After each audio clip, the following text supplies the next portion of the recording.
नमस्कार बच्चों, आप सभी का स्वागत है आपके अपने YouTube चैनल होम साइंस में, जिसमें आज आप सभी देखने वाले हैं MA second semester home science की क्लास। और पेपर फर्स्ट है early childhood care and education. तो बच्चे कैसे सीखते हैं, उनकी कैसे शिक्षा दी जाती है और कैसे उनकी देखभाल की जाती है अर्ली चाइल्डहुड एज में या प्रारंभिक बाल्यावस्था में।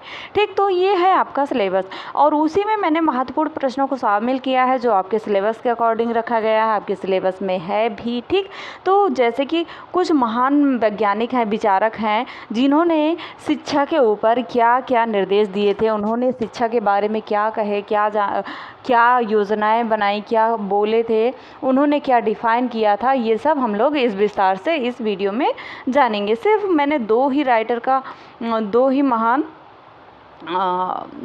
वैज्ञानिकों का नाम लिया है। वैज्ञानिक तो नहीं है, महान राइटर जो शिक्षा शास्त्री हैं, इनके नाम लिए हैं।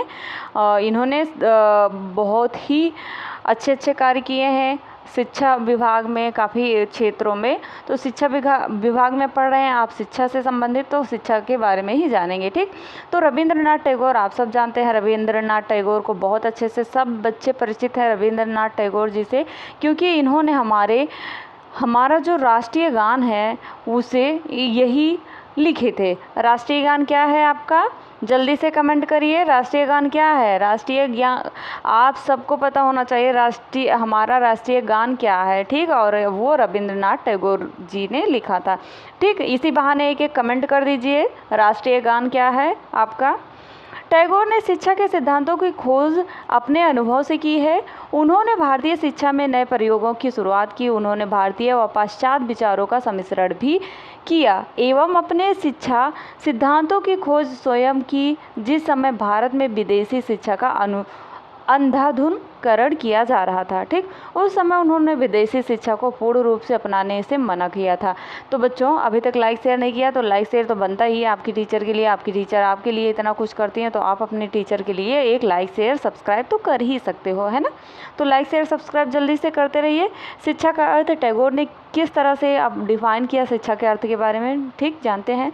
सर्वोत्तम शिक्षा वही है जो संपूर्ण दृष्टि से हमारे जीवन का सामंजस्य स्थापित करते। बच्चों, जितने भी विचारक हैं, शिक्षा के शैक्षिक विचारक, जो जैसे रविंद्रनाथ टैगोर, महात्मा गांधी जी हैं, और यहाँ पे लॉरेंस कोहलबर्ग नहीं है, फ्रॉबेल जी हैं, हाँ, मारिया मोंटेसरी हैं, और ये हैं क्या, रूसो हैं। इन सभी में से एक दो जरूर, एक तो पक्का 100% पूछा जाएगा। ठीक, अब ये नहीं कह सकते किसका, क्योंकि ये भी टैगोर जी भी बहुत हैं अच्छे, इन्होंने भी बहुत अच्छा डिफाइन किया है।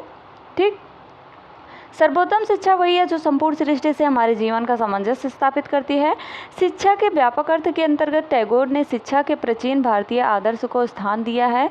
सा विद्या या विमुक्ति, अर्थात विद्या वही है जो सारे बंधनों से मुक्त कराती है। ठीक, विद्या वही है जो हमें सारे बंधनों से मुक्त कराती है। इनके रविंद्रनाथ टैगोर के अनुसार इन्होंने शिक्षा के उद्देश्य बताए। रविंद्रनाथ टैगोर द्वारा निर्धारित किए जाने वाले शिक्षा के मुख्य उद्देश्य निम्नलिखित थे। जैसे पहला है पूर्ण जीवन की प्राप्ति के लिए बालक का पूर्ण विकास करना, बालक का व्यक्तिगत, व्यावसायिक और सामाजिक विकास करना। ठीक, बालक के शारीरिक स्वास्थ्य और स्वाभाविक विकास एवं उनमें विभिन्न अंगों और इंद्रियों को प्रशिक्षित करना। ठीक, बालक को वास्तविक जीवन की बातों, स्थितियों और पर्यावरण की जानकारी देकर एवं उनसे अनुकूलन करा के उसके मस्तिष्क का विकास करना। ठीक, बालक के धैर्य, शांति, आत्मानुशासन, आंतरिक स्वतंत्रता, आंतरिक शक्ति और आंतरिक ज्ञान के मूल्यों से अवगत करा के उसका नैतिक और आध्यात्मिक विकास करना। ये हुए रविंद्रनाथ टैगोर जी के शिक्षा के उद्देश्य। उसके बाद आता है शिक्षा के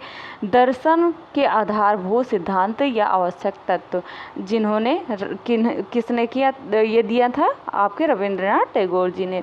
छात्रों से संगीत, अभिनय और चित्रकला की योग्यताओं का विकास किया जाना चाहिए। जी हाँ, बच्चों को ये सभी कलाएं दी जानी चाहिए। अब तो केजी में भी ये सभी अलाउ है। ठीक, छात्रों को भारतीय विचारधारा और भारतीय समाज की पृष्ठभूमि का स्पष्ट ज्ञान प्रदान किया जाना चाहिए।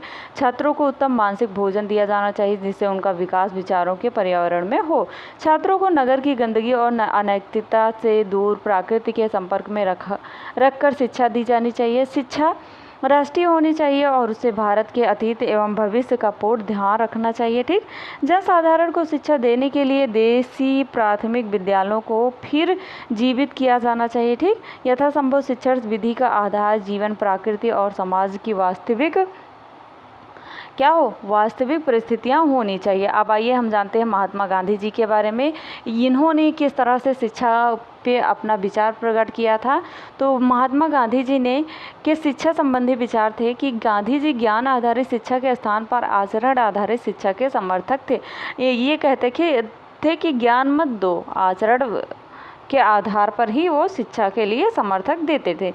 उनके अनुसार शिक्षा प्रणाली ऐसी हो जो व्यक्ति को अच्छे बुरे का ज्ञान प्रदान करे, उसे नैतिक बनाने के लिए प्रेरित करे। वे शिक्षा को मानव के सर्वांगीण विकास का सशक्त माध्यम मानते थे। अतः वर्धा योजना में उन्होंने प्रथम 7 वर्षों की शिक्षा 7 वर्षों की शिक्षा को निःशुल्क एवं अनिवार्य किए जाने पर बल दिया।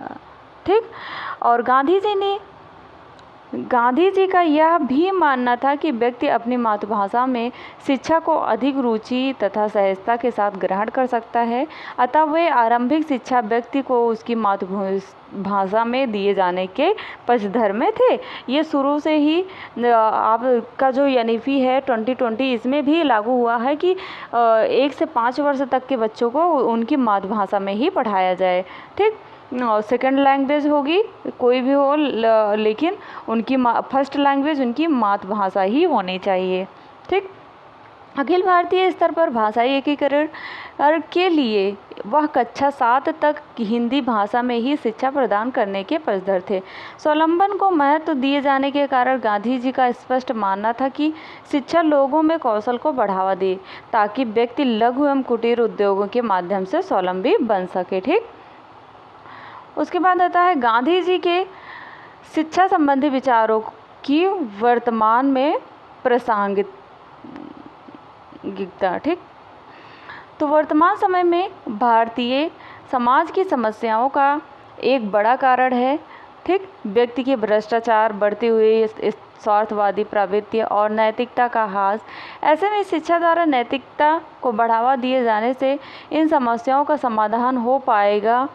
ठीक, गांधी जी का आरंभिक शिक्षा में मातृभाषा को महत्व देने का विचार भी प्रासंगिक है। इसमें बच्चों में शिक्षा के प्रति रुचि बनी रहेगी और नामांकन दर में भी वृद्धि होगी। ठीक, साथ ही शिक्षा को हस्तशिल्प तथा कौशल से जोड़े जाने से बेरोजगारी तथा गरीबी की समस्या का समाधान होगा तथा भारत अपनी जनसंख्या की लाभांश का लाभ उठा सकेगी। किंतु देखा जाए तो 8वीं कक्षा के बाद ही शिक्षा को अंग्रेजी में प्रदान करने की बाध्यता वर्तमान समय में प्रासंगिक नहीं है, क्योंकि वर्तमान समय में अंग्रेजी का महत्व बढ़ गया है। इसके अलावा कक्षा 7 तक हिंदी भाषा में शिक्षा प्रदान करने की बाध्यता है और गैर हिंदी क्षेत्र के लोगों के लिए समस्या उत्पन्न कर सकती है। ठीक, तो मैंने अभी बताया फर्स्ट लैंग्वेज क्या होगी, आपकी मातृभाषा होगी, और सेकंड लैंग्वेज होगी आपकी जो कोई भी लैंग्वेज हो। फर्स्ट लैंग्वेज, फर्स्ट भाषा